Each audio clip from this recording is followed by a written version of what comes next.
Hello, my name is Marina Ray, and I'm a licensed architect. When I passed my architect registration examination divisions, a lot of people were asking me what I used, how I actually passed, what tips and tricks I can recommend. So I have been recording videos where I share my journey and share my experience. There are videos where I share what materials I used, both paid and free, to study for the exams. And this video is about the way how to pass the practice management exam, or PcM. So let me share my screen. I have a few things to share with you and we'll get started. So there should be my PowerPoint showing, and I will add all the links that are here in the presentation under this video. And also I will share more links to other divisions so you can cross-reference those. All right, so let's start. The division overview, what you will find in the practice management division in the exam. So first of all, there are 65 questions in the exam, and that includes 2 case studies. So they are at the very end, and it depends on the division, but usually it's around like 8 to 10 questions per case study. So that I will discuss that further in the video. And the test duration is 2 hours and 40 minutes, but you should allocate around like 3.5 hours because there is a break time that you can take. It's 30 minutes. You may or may not need that. I have always taken a break just because my body needs some, needs to move a little bit, to stretch. And I also was always bringing the snacks with me and some drinks. So, and also if you need to use the restroom, so that's a good thing to do. Although, and I will mention that later as well, when you click on the take a break button, all the questions that you have opened, they will be locked. So you won't be able to go back to those and actually change your answer if needed. But let's talk about everything in order. So what is practice management? What is this architectural exam about? That is related to the architectural practice. So when you get licensed, this is how you are going to manage your practice. This includes the professional ethics, that includes the fiduciary responsibilities, regulations, and other things that are specific to the industry. And also the pre-contract tasks that include negotiation, human resources, and consultant development. So all those issues are discussed here in the practice management.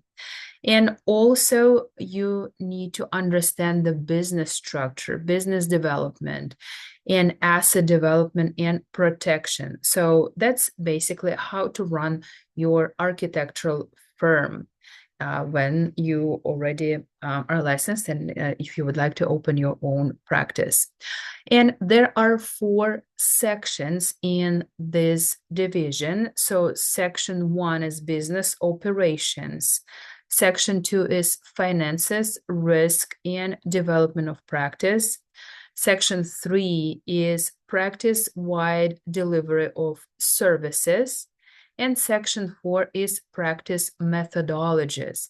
And we'll talk about that in details because these are just general, kind of like this is just the general description of what you can expect in the exam, but I would like to go a little deeper in the in each of the section. Before I do that, I wanted to bring this to your attention. Always go to the NCARB website because this is the exam that is prepared by NCARB, and they publish the ARE 5.0 guidelines. So please always go there and check if it's up to date, because if you save a PDF, it may not be up to date and there may be some changes. So this is the link. I will add it to the description of this video, so you can always get there and check by yourself.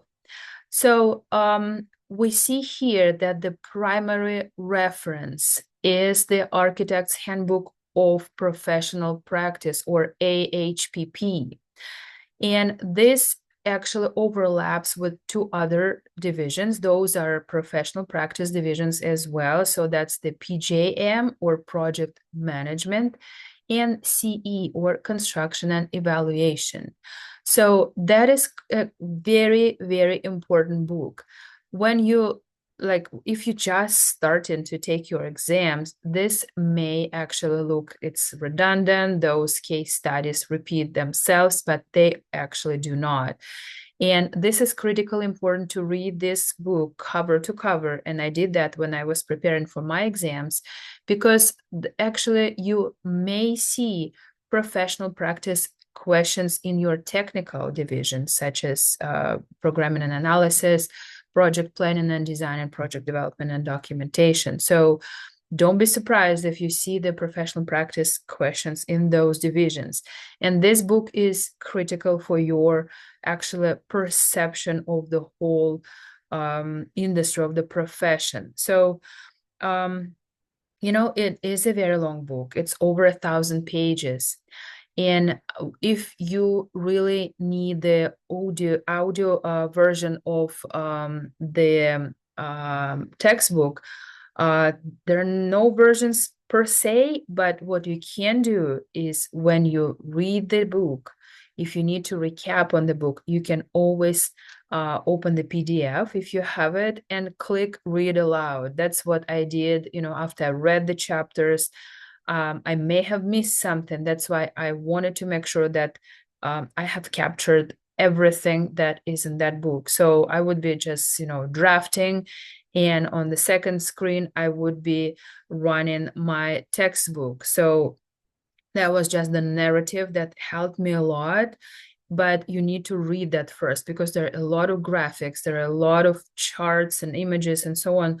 You really need to understand how that works, especially all the formulas and all the financials and everything. So, but just to kind of make sure that you have captured everything, that may be an option, just not to read it the second time, but to listen to that. Also, there are two more books that are recommended by NCARB, but they are supplemental. So one is Law for Architects, What You Need to Know. This is a very small book. It's not a big one, and it doesn't overlap with other divisions.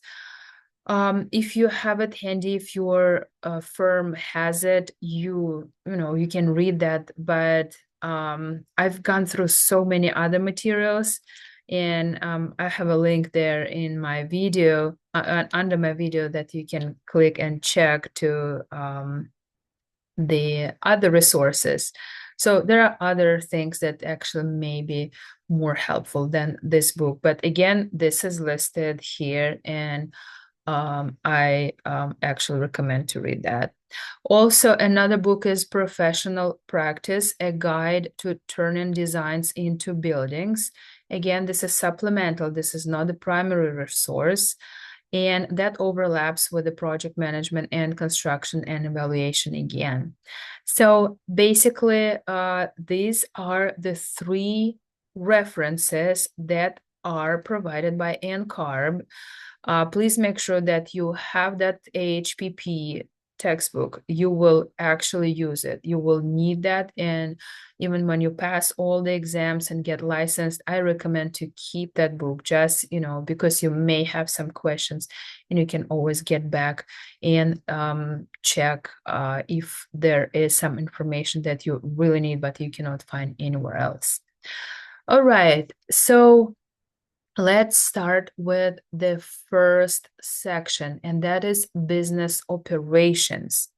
So here, business operations takes up to 26% of all the exams, between 20 and 26%. And you remember we have 65 items in the exam. So that is between 13 and 17 questions. So you may expect this number of questions related to business operations.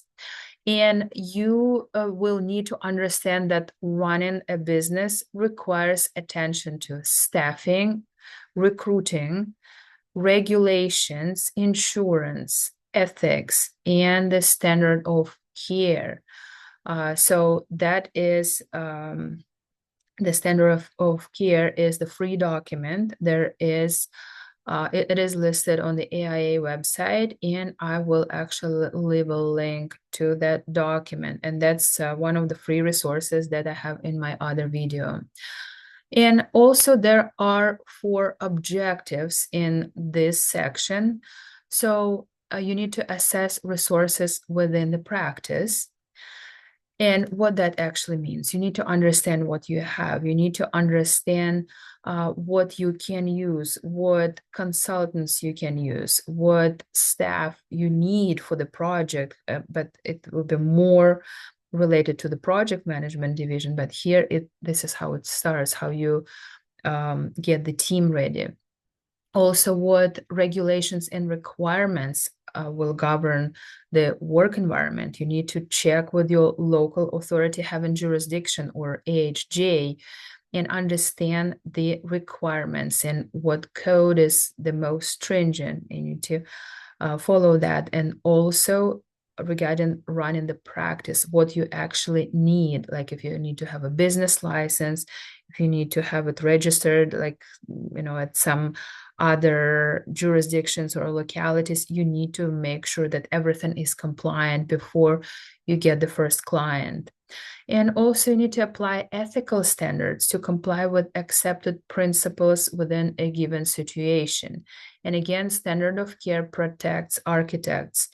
We need to understand that we are not expected to provide the best design, the perfect project, or anything like that. We need to actually operate and provide the standard project that some other architect in the same locality would provide the client with. And also the standard of care is something that you need to apply to a given situation, and just make sure that you are compliant. And also there are NCARB rules, model rules of conduct. Please read that document as well. It's not an extensive document. It is listed on the NCARB website, and I have it as one of the free resources in my video where I discussed 25 free resources for the exams. So let's move to the second section, and that is the largest section here in the practice management division, and that is finances, risk, and development of practice. And if you had any type of business in a company before, you know that this is important for the success of any company, not just the architectural firm. So this takes between 29 and 35% of the exam items, in 65 items total. If you break it down, that gives you between 19 and 23 questions just for this section. And this section is about how running and developing a practice requires attention to finances, mitigating risk and liability, and negotiating services and contracts. So there are three objectives here. The first one is you need to understand how to evaluate the financial well-being of the practice.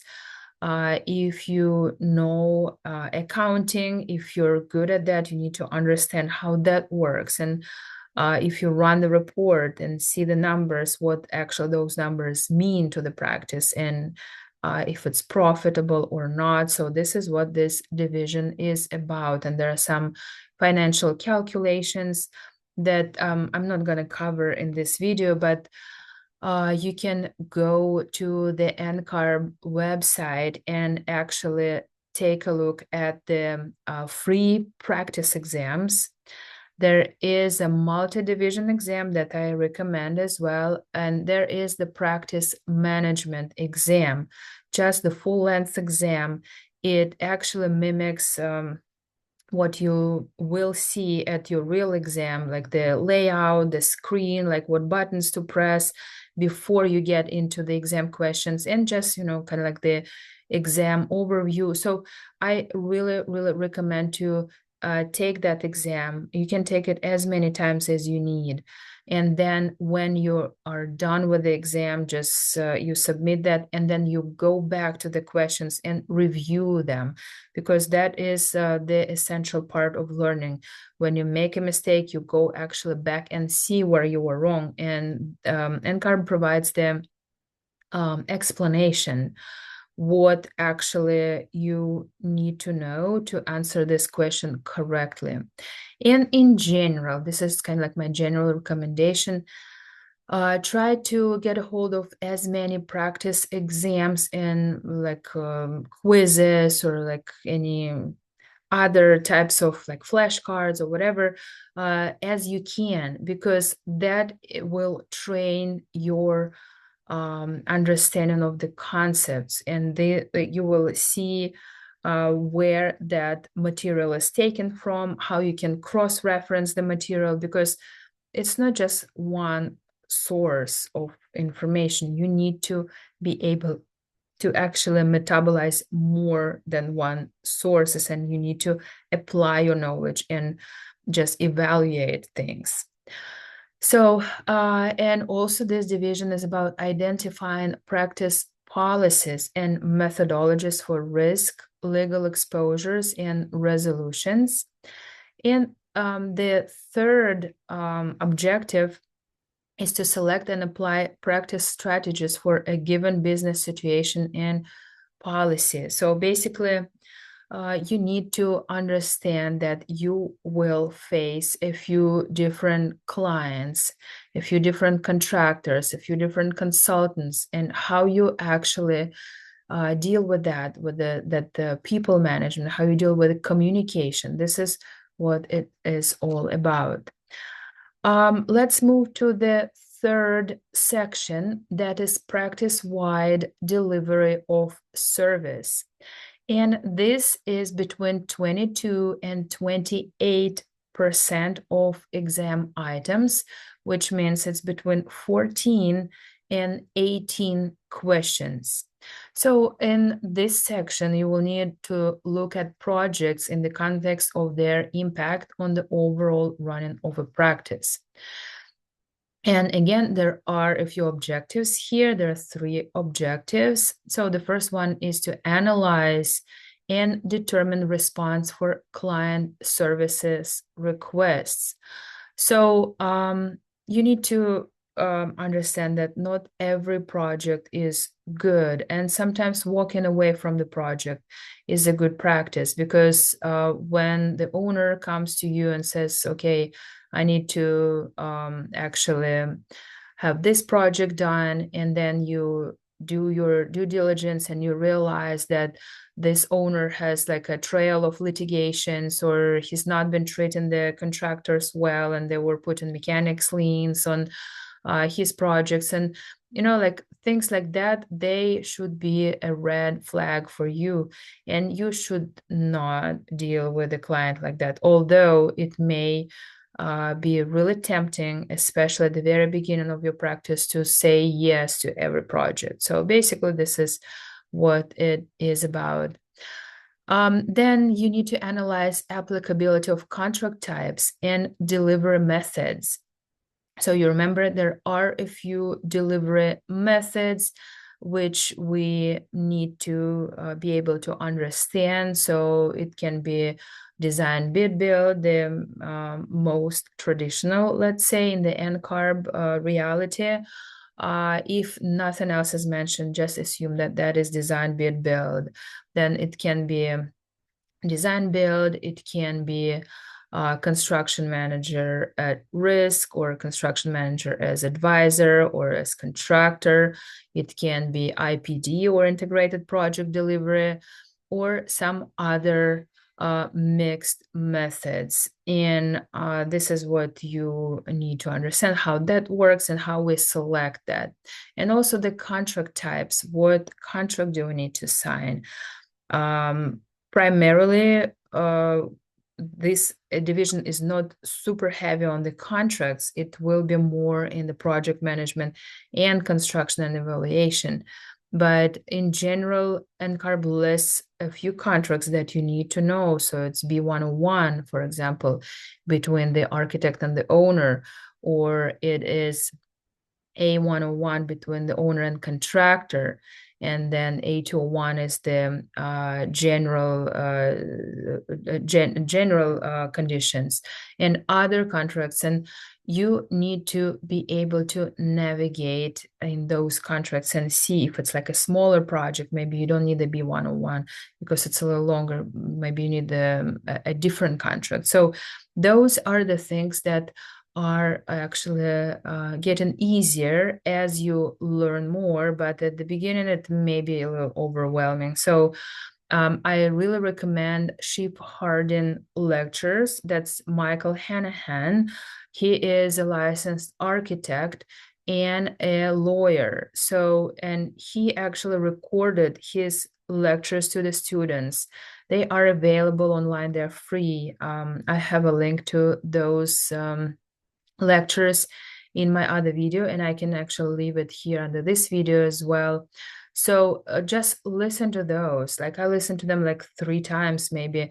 Those are lengthy lectures, so they're like probably like between 1 and 2 hours each, but they are really helpful. So basically he reads the contracts line by line and provides his comments. So what you need to do is you have the contracts in hand, just look at them and listen to what he says, and that actually helped me a lot. And this is how I start to understand what those contracts mean in the delivery of service.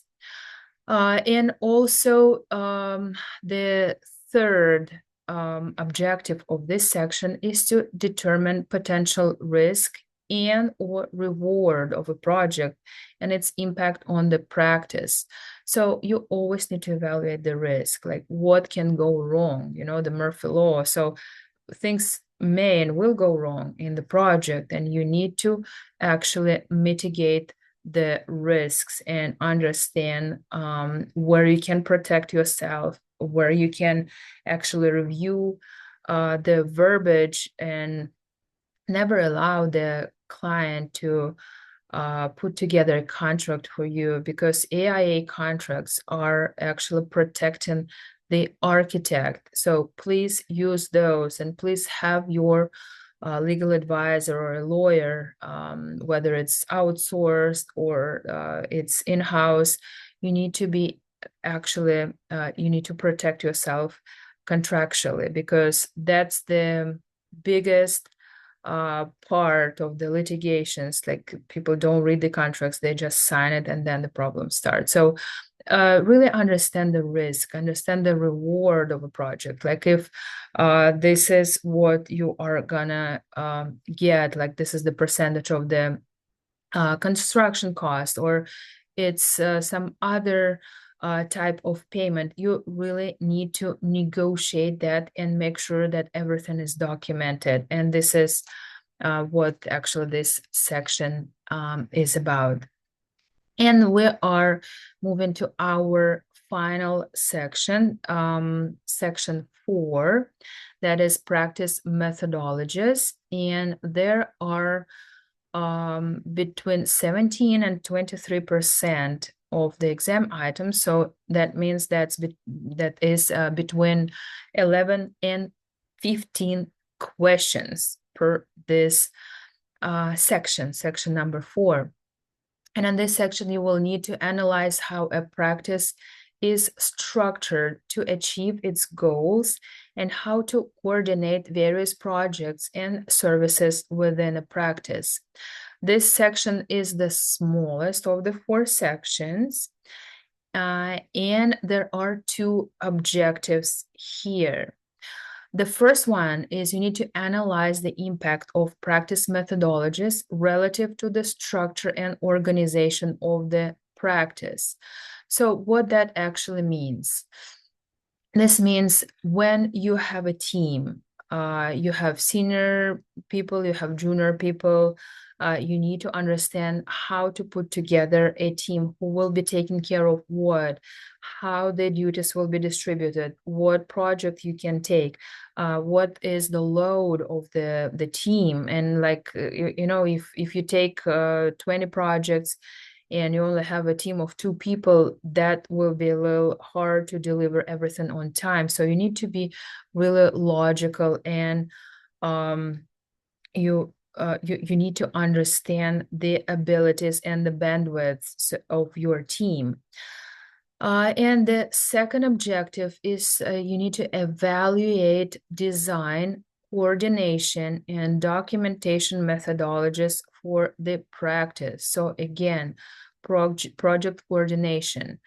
Who takes care of the schematic design, who does the design development, who works on the construction documents, which consultants you need to involve. If you need to have mechanical engineer or structural engineer or interior designer or sustainability consultant, or you need the acoustical consultant. So this is how you need to evaluate what actually you need for the successful project delivery, and how you document everything and what methods you use. So that was basically it for the exam sections.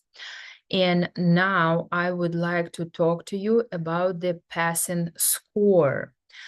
So when you fail the division, NCARB will give you a breakdown of what actually you did right and what you did wrong. But when you pass the division, you don't see actually how you did. But they say that candidates must correctly answer between 59 and 71% of the total number of scored questions to receive a passing score. And also, please remember that there are pilot questions that are included in each division. And you will never see which ones are pilot questions, because NCARB likes to test the questions before they actually send them and kind of like approve them for the division. So if all the testing candidates did wrong, then they remove the question. If everybody answered it correctly, then that is removed as well. But if it's kind of like, you know, like a 50-50 ratio, then this question passes this threshold and it is added to the general pool of questions that NCARB rotates. So that's why you can only take the division 3 times a year. And this is what is actual in 2024. I'm recording this video in August 2024. Maybe some things will change, maybe not, but this is what it is for as of today. And also, so for example, for the content area 1, which is business operations, the passing candidates percent is 67% correct. Then you remember the second division, sorry, not division, the content area is the largest one, and that's finances, risk, and development of practice. And you need to answer 72% correctly. So please pay attention to this section. This is very important. And then the Third one, practice-wide delivery of services. You need to answer 73% correctly to be able to pass the division. And then the fourth content area, which is practice methodologies, that is 68%. So that's why you should not, I mean, yes, you need to study, you need to understand the concepts, but don't overstress. You don't need to answer 100% correctly. There is still a leeway, and you can still pass even if you don't know everything. So that's why I'm showing, excuse me, that's why I'm showing this to you. And this is something that you need to keep in mind, that some of the questions that you will see, you'll be like, okay, I have never studied this concept before, and I don't know the answer. Like all the four answers seem to be correct. So what do I need to do? Like, don't panic. First of all, remember that there are pilot questions, and this may be one of them. Although it may be a question that you really didn't learn, like it is somewhere in some other material. That's why I really recommend to cross-reference all the materials and choose the one that actually works for you. So the mandatory thing is the one that is the primary source for the division, and then you can pick and choose and like mix and match other materials to have a clear understanding of what is needed. So I hope that was helpful. That is it. I thank you so much for watching. If you have any questions, if you have any comments, concerns, or suggestions, please leave a comment under this video, or you can email me at raycenter@gmail.com, and I will be happy to help you if you need any assistance.